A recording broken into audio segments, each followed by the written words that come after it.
Greetings. Thank you for joining us today. This is the Level 1 Prenatal Yoga class. I am Samantha Collinson, owner of Maya Yoga KC, board member for Nurture KC, and certified nurse midwife. This is going to be a 30-minute gentle beginner level class. So perhaps you have done yoga before and maybe you're getting very close to delivery, which if you are, congratulations. It's quite a journey. And so you may just want to take it easy today or honor your body. And so nonetheless, let's get started. Please come to a comfortable cross-legged position. If the belly and maybe your knees are just kind of feeling a little tight, you can always prop yourself up on either a block, a pillow, or as I recommend in the introduction to the series of classes, you can use just like a hardback book or something available. This will help lift your seat off of the floor and then give a little bit more room for the knees to bend. You can again sit in just a comfortable cross-legged position, half lotus, which is a modification of full lotus where the right foot comes up first and then the left foot is underneath. A full lotus position, I don't necessarily recommend for this class, but that's where both feet are up in what we call Padmasana. So just having a comfortable seated position, we're going to begin by just connecting with our breath.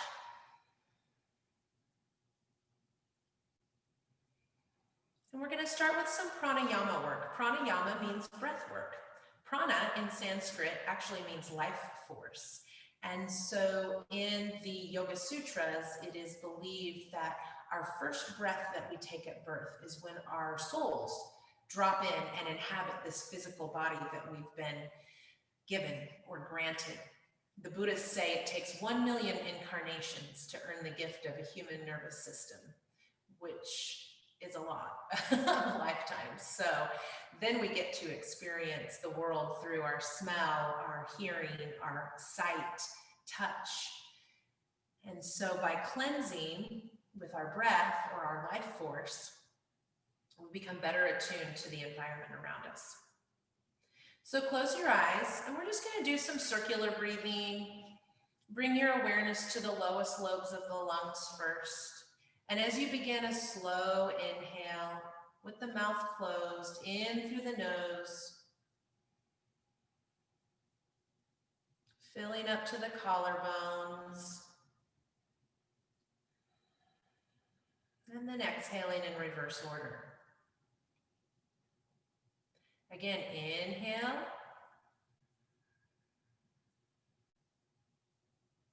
and exhale.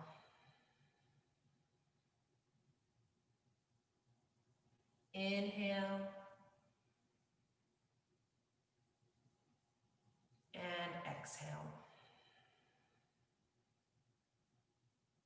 2 more times. Inhale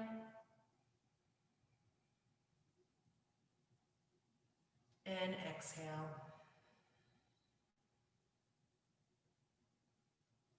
You may be able to hear the sound of my breath.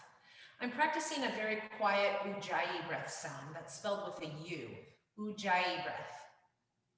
Ujjayi breath is a practice that is used throughout Ashtanga yoga and many other styles, frankly.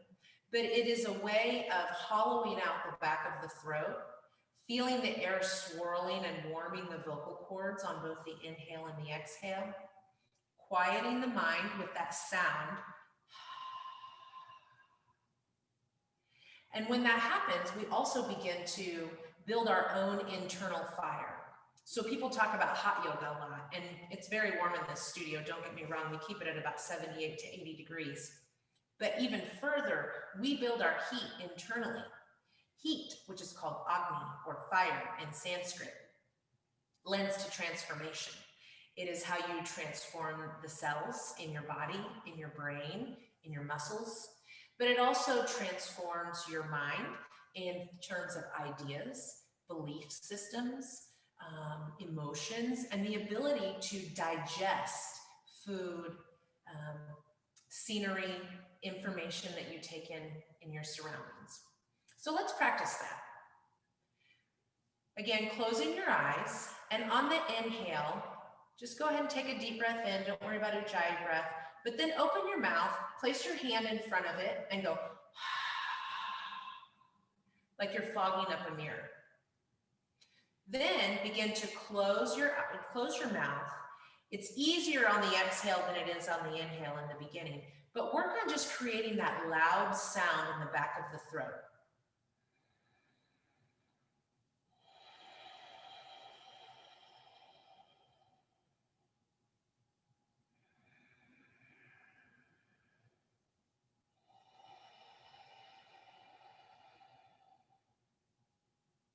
So not really puffing out the cheeks, but it does kind of feel like the air is collecting in the upper part of the throat and then exhaling in reverse order with the same sound. Now we're going to do one more thing with Ujjayi breath. We're going to add in Uddiyana Bandha. So you'll hear me talk for the rest of the practice about Ujjayi breath and Uddiyana Bandha. Ujjayi breath will build the fire. Uddiyana Bandha will give you balance and it will give you stability. So Uddiyana Bandha is the low belly lock. Now, there's probably a baby in the way, and that's okay. But just think about drawing in the belly button towards the spine, and then maybe even tucking up underneath the rib cage a little bit. This is your lock. This is when we're doing some standing postures that you'll really come back to that space when you're looking for your balance. So begin Ujjayi breath again. We'll do 5 Ujjayi breaths. And on the exhale, draw in Uddiyana Bandha. So inhale, exhale, inhale, exhale, inhale, exhale. 2 more, inhale, exhale. Last one, inhale, exhale. Now we're going to add movement. Raising the left arm, begin to come up into a half moon posture. So you can just lean this way, take your gaze up underneath the shoulder, and inhale. Exhale. Other side, inhale. Exhale. Again, left side up, inhale. Exhale. Inhale. Exhale.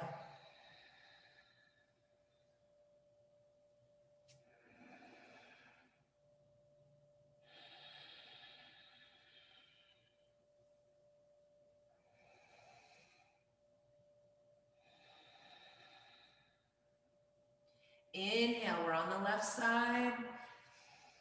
Exhale, draw in Uddiyana Bandha. Right side, inhale. And exhale. Again, left side. Now we're going to add a drishti. What's a drishti? A focal point. Been used for a long time in labor. Exhale, and your gaze is up to the sky, rotating the chest up towards the sky as well. Other side, inhale. Exhale. Now we're going to take our drishti to our thumbs. Inhale. Exhale. So we're exploring the boundaries of our vision. Gaze is all the way up into the left corners of the eyes. Exhale. Inhale, gazing at the left thumb. Exhale. Last one. Inhale. And exhale. Twisting postures in pregnancy. We will do several of them, but know that any extreme twist that starts in the low belly is not advised. We want to be very careful of the placenta. And so when I'm talking about twisting, I mean twisting at the shoulders. So here, we're just going to do some inhaling and exhaling. Left hand is forward, gaze over the right shoulder. And exhale gently in the other direction. Inhale. And exhale. Inhale. And exhale. Inhale, left hand is forward. And exhale. Last one, inhale, right hand forward. And exhale, back to center. If you're sitting on a block, we're going to go ahead and remove that. Now we're on our seat. Both hands are forward, or both sit bones are on the mat. Rolling up onto the knees. Let's do some cat-cows. This is great for the spine. Again, don't forget about Uddiyana Bandha. So when we're on the exhale, you definitely want to draw the belly in. So all fours, feet are hip width apart. Hands are directly underneath the shoulders. If you're not sure what that feels like, you can measure your shoulder width by just grabbing at the elbows and then coming up exactly where your elbows are planted. So inhale, drop the belly, lower the lower lumbar, the lower spine gazes up, and exhale. Draw Uddiyana Bandha in. Round the back out like a cat to the ceiling. And inhale. And exhale. Inhale. And exhale. Inhale. And exhale. Two more. Inhale. And exhale. Draw in Uddiyana Bandha. Inhale. And exhale. Now we're going to go back into child's pose. So when we come back here, we can go ahead and let the knees widen a little bit. We'll give more space for the belly. Let the hands fall way out in front of you. We'll spend 5 breaths here. If you want to rest the forehead on the mat,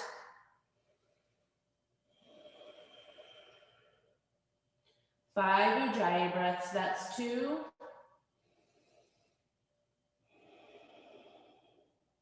3,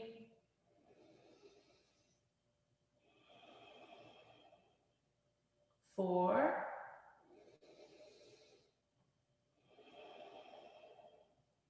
and 5. Coming back up onto all fours. Go ahead and bring the right foot in between the hands. Let the left knee fall behind you. You also don't want the right knee going out in front of the ankle. This alignment here puts too much stress on the knee and the ankle. So you want a nice straight line of the shin there. Working with your balance, draw in Uddiyana Bandha. I'm consciously pushing my foot into the mat. This helps to stabilize my hips. But where I really feel the extension is in my front left hip flexor. Maybe even up into the abdomen a bit. So drawing in the low belly, we're just going to inhale the palms up and exhale them back down. We're going to switch sides. Onto all fours. Left side comes up. Gather your positioning. Inhale up.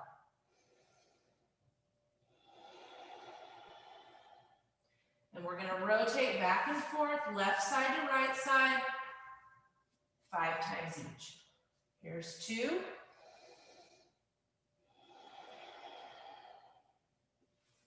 And here's 2 on the left side.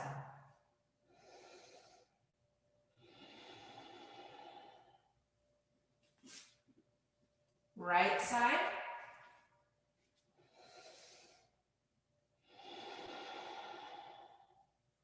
the left side.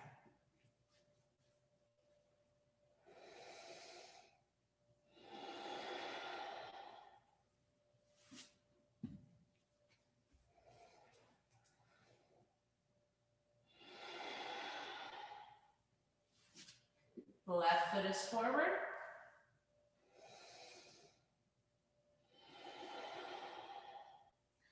And last round here, right foot comes forward. You can really lean into it. Now your hips are feeling good and open. Last one.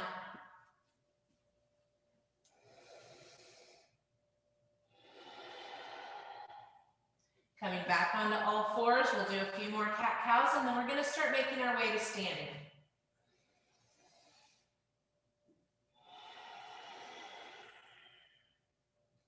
Inhale, gaze up. Exhale, drawing the low belly. Last one.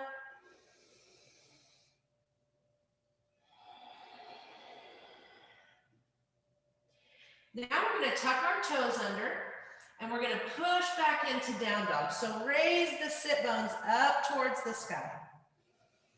And let's just spend 5 breaths here. So your feet are hip width apart. And gaze is all the way towards the back of the mat. So you're really letting the head extend, the neck extend here. Fingers are spread nice and wide, and you're pressing strong straight arms into the mat. You can tuck your heels out just a little bit so that you're hiding them behind the ankles. Pull up at the kneecaps. This will support the hamstrings. This is your 3rd breath here. 4.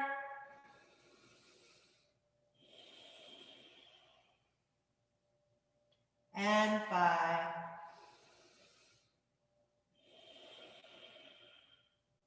Now we're going to walk our hands up to our feet. Walk our feet up to our hands rather. And then just on an inhale, we're going to sweep the hands up. Gaze up at the thumbs as you press the palms together. And then now we are at Samastitihi. Samastitihi is a standing posture. It is exactly the way the human body was meant to erect itself. So the toes, the big toes are touching, the heels are about 1 inch apart. Your sacrum is tilted down a bit. Shoulders are rolling away from the ears. And we're just standing.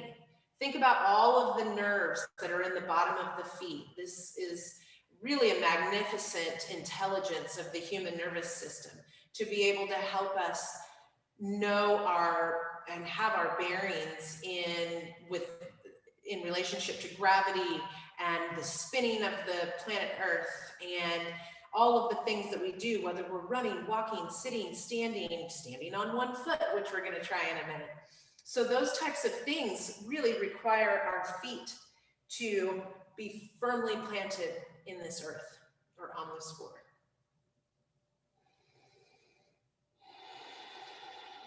So there's Ujjayi breath. Okay, let's do some fun postures. So a modification of what we normally do, which is pick up a big toe, that's in the standing sequence of Ashtanga. A better one for pregnancy is to just grab at the knee. So again, I'm tucking my belly in. I have the belly and the baby and my uterus just firmly hugged in against my spine. And now I'm going to take my left hand on my hip. Standing tall, I'm lifting through the heart center and I'm bringing the inner thighs together. So remember Uddiyana Bandha, this is a balancing posture. If you need to, and you have a wall nearby or maybe a chair, you can just place your hand on that to steady yourself. But we're thinking about a strong left leg, driving the big toe into the mat or into the floor as you lift your gaze and use that drishti or that focal point to just steady your stare, pick one spot on the wall, the ceiling or the floor, and just continue to stand tall. We're going to take 3 more breaths here.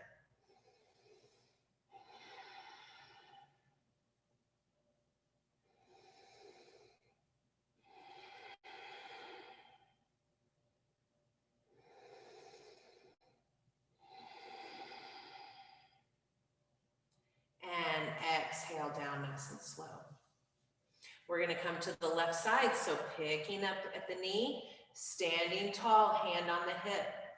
Strong right leg, steady your gaze. If your eyes are darting around, your body's probably following it. So drishtis are one of the 8 ways of practicing yoga. It used to be in the Yoga Sutras talked about in the form of archery.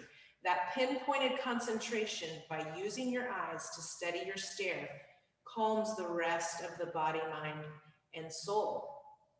So it is in this practice that it's less about holding up the knee and standing on one leg and more about your pinpointed concentration that you use with your eyes. 3 more breaths.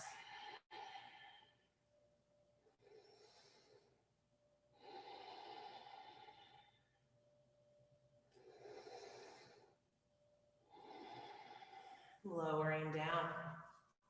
Next is tree pose, which is my favorite pose, and partly because I think it was a sign that I was going to be a yoga instructor, because I remember standing like this as a small child, really my whole life. But tree pose, so you've probably heard of it. Take the right knee and turn it out. The heel can start by just resting on the left ankle. This is the modified version of tree pose. As you begin to gather more strength, flexibility, and particularly the hip and the knee, but also moving the foot all the way up.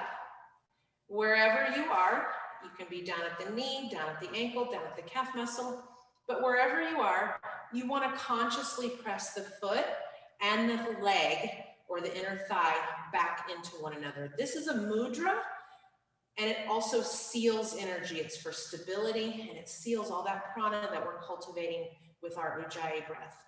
So here is a balancing technique. Find your drishti again. Here is a balancing technique. Hand on the chair is a balancing technique. Whatever is suitable to your level of familiarity with standing this way. That's why we call it a practice, though. The more you do it, the easier it will get. 3 more breaths.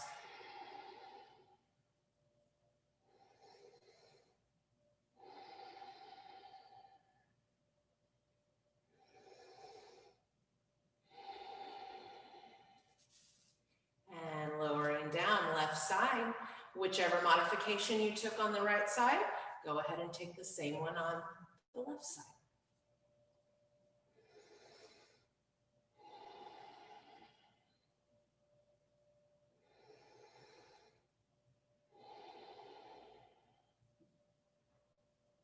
Three more breaths.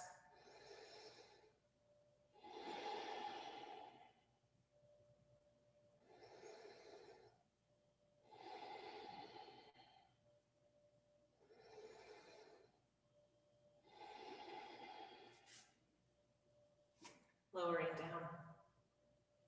Okay, grab your block or whatever prop you are using.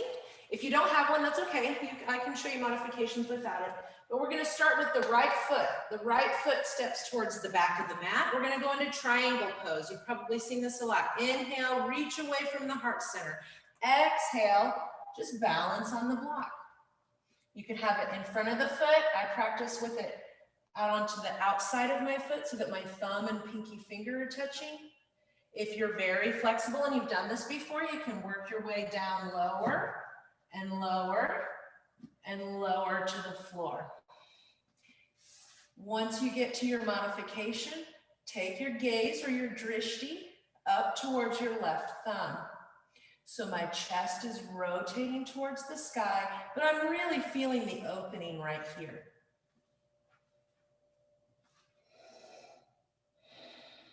Two more breaths.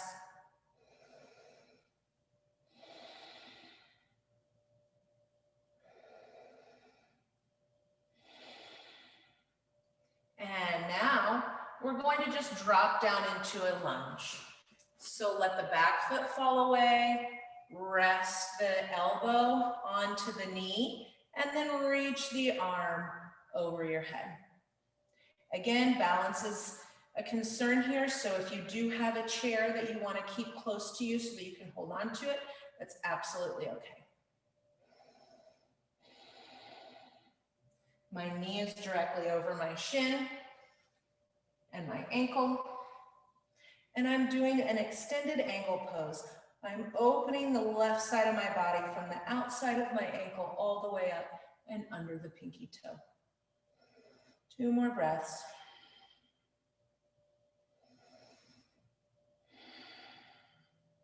Now we're gonna inhale up, proud warrior. So I have my whole front of the body open straight ahead. Then I just turn at the neck. A lot of times people do like this and they shift their torso. That's not the case.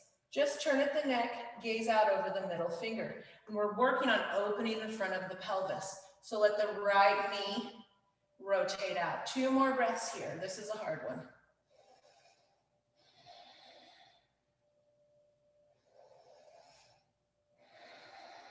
And press that front leg straight. Pivot to the other side. We're gonna go in reverse order. We'll start with proud warrior. This is 1, 2, 3, 4,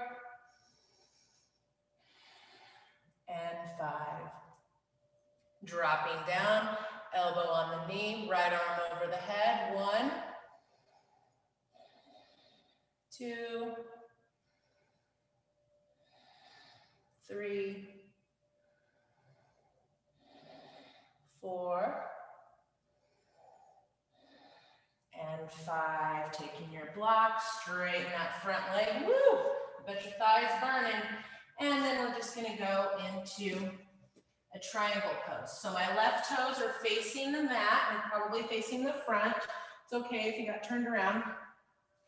Left toes are facing the front. My back toes are kind of at a 90-degree angle. They're a little diagonal.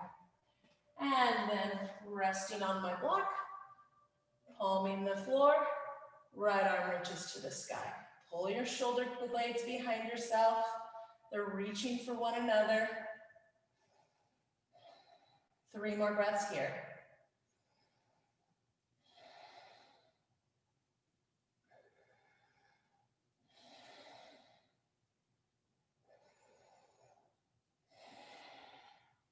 And we're gonna inhale up. Very nice. Okay, 2 more, well, actually 1 more posture, and then we're gonna go into our finishing postures so that we can spend a few minutes in Shavasana, which is corpse pose. It's the easiest one, sometimes the hardest one though, too, for the mind. Okay, so our feet are already far apart. Go ahead and let the heels fall out a little bit, kind of like pigeon-toed. And then grab behind yourself at the ankle, at the elbows. Inhale up and exhale, forward folding. Now, if it's easier for you here, feels more safe, go ahead and just grab your block or the book, and you can we're just trying to make the spine long. Pull up at the kneecaps. Don't hyperextend your knees, like trying to push them back towards the wall behind you. Give them a little bend, and this will just help to open up the pelvis.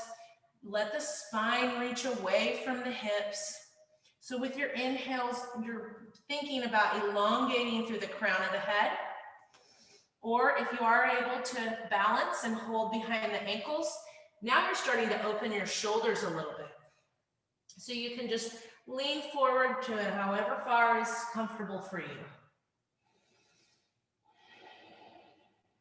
2 more breaths.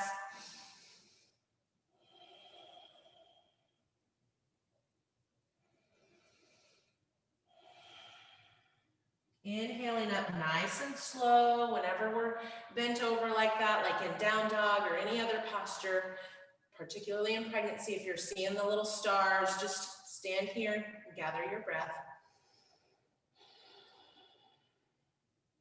Okay, now wherever you are, just take a nice turn to the back of your mat, or your right foot should be in front. And again, I'm still holding at the backs of the ankle or the backs of the elbows.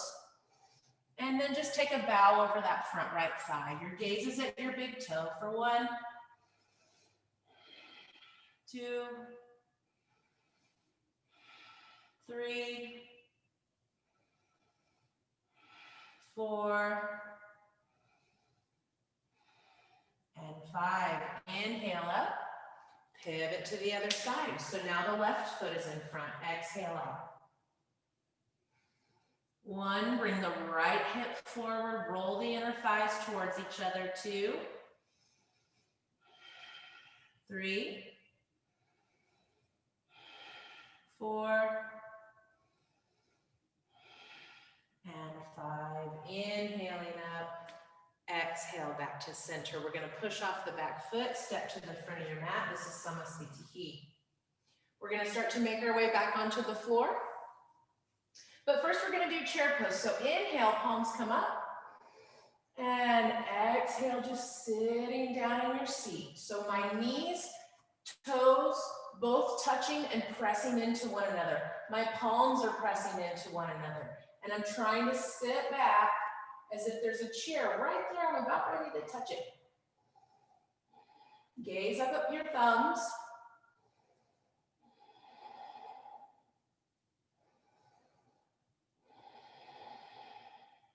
Last breath. And then we're just going to swan dive forward. So now you're touching the floor. Go ahead and step the feet back. Push back into down dog. 2 breaths here. And then come onto your knees. We'll do a few more cat-cows just to get our spine back in alignment. Inhale, gaze up. Exhale, round the back. Inhale, gaze up. Exhale, round the back. Inhale, gaze up. Exhale, round the back. Push back into child's pose.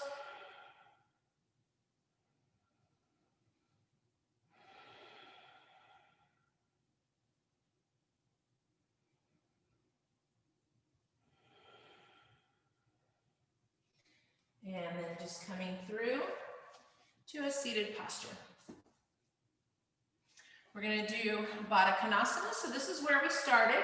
If you want to sit back up on your block, absolutely appropriate. I prefer to be in half lotus. So tucking the elbows in. Actually, my apologies. Go ahead and come into butterfly pose. This is Baddha Konasana. So the feet are touching. They may be all the way out here, and that's absolutely okay as well. So if they are drawn in a little closer, you want to start to open your feet like a book, but don't push it.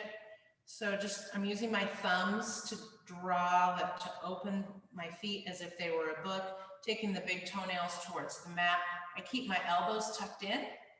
We'll drop them down on the next one. And then just take a little forward bow. Shoulders away from the ears, elbows stay in at your sides. This really helps to engage your core.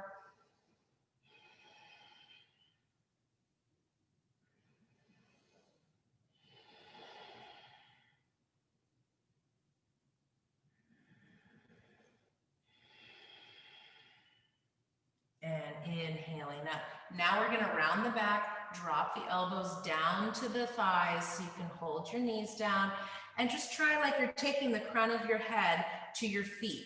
Push your back out to the wall behind you so your kidneys are really going to get nice and inflated here with lots of space. And then just breathe that loud, deep Ujjayi breath sound into the low back space. For 1, 2, let the shoulders fall to the ears. 3, 4, and 5. Inhaling up. And now let's get onto our back. Feet are hip width apart.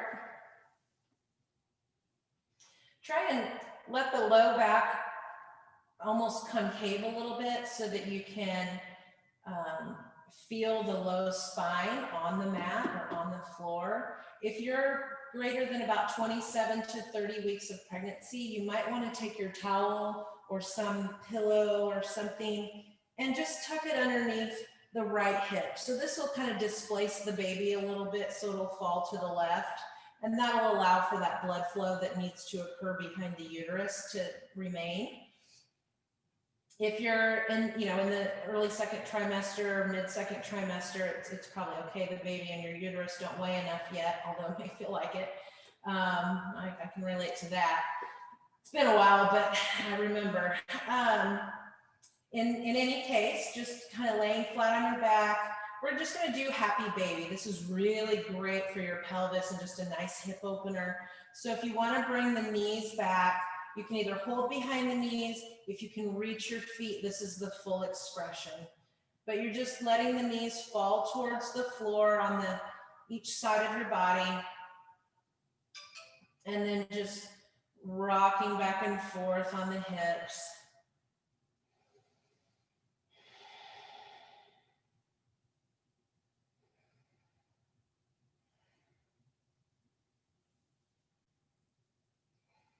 Couple more breaths here.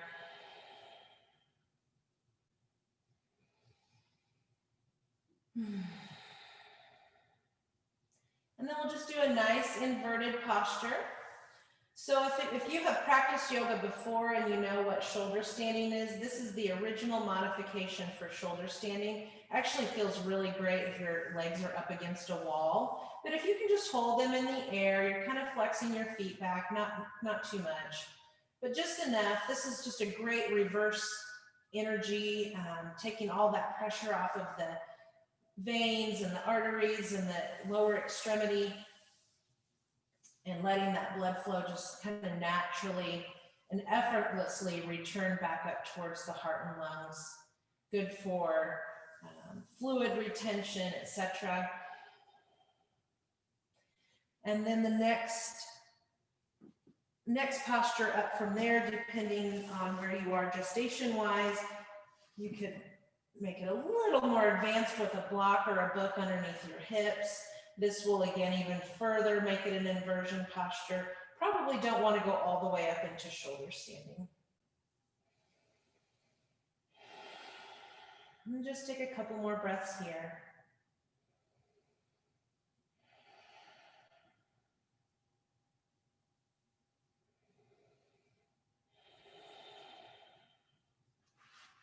And lowering down, you can bend at the knees and then just let the hips fall. We're just going to come now into Shavasana. This is called corpse pose. This is often the last posture of many styles of yoga. And when I say sometimes the most difficult, it can be. If the body is feeling relaxed, but the mind is not, this posture is really meant to be a release of both the body and the mind. So try to reduce the chatter. All those thoughts in your head will still be there when you return from this practice, this time of solitude with just you and your baby. Feet are spread wide. Palms are facing up to receive.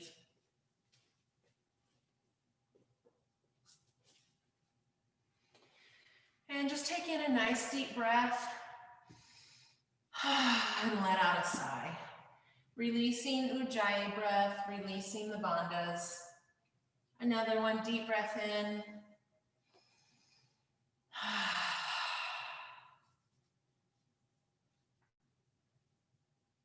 Closing your eyes. Take rest. I'll watch the time.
Beginning to deepen your breath, returning your awareness to your body and to the room.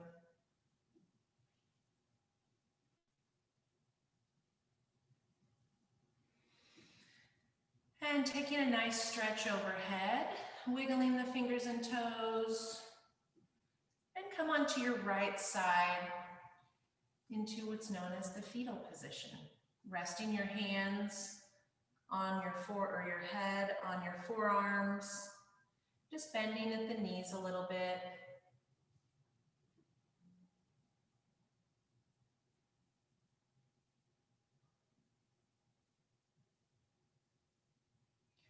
And with your eyes remaining closed, make your way back into a comfortable seated position.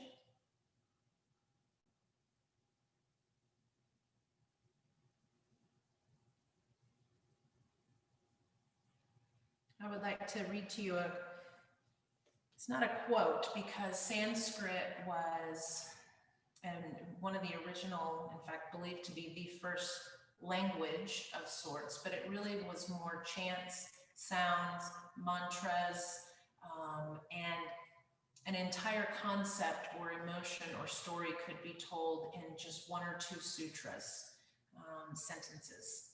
Sutras are also threads, and so it was really this beautiful spoken essence, but that was also the way that the Yoga Sutras were written, and those were written by Patanjali.